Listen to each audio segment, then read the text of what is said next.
Hello everyone. Today we will see how to install the USB drivers for ESP32 camera board or camera modules. Usually the ESP32 camera board does not have the USB port, so we have to integrate it a separate programmer. To do this, open Device Manager, connect your camera board to your computer. As you can see, an unknown device showing up, so we need to install its driver.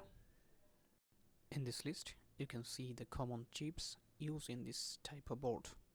We will install the drivers for the most common chips and provide the download links for other drivers in the description.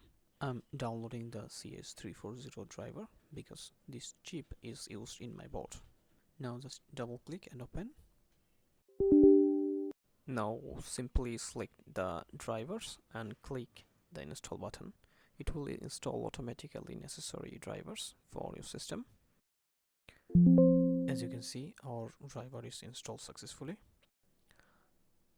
Now we can see the installed drivers in this list. Let's go back the IDE.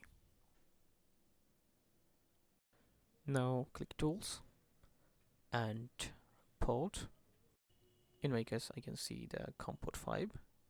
If you want to install another way, just click Manage and go to the Device Manager. Now click Add Drivers. Select your extracted driver folders and press OK and press Next. It will automatically install necessary drivers. Thanks for watching. See you in the next videos.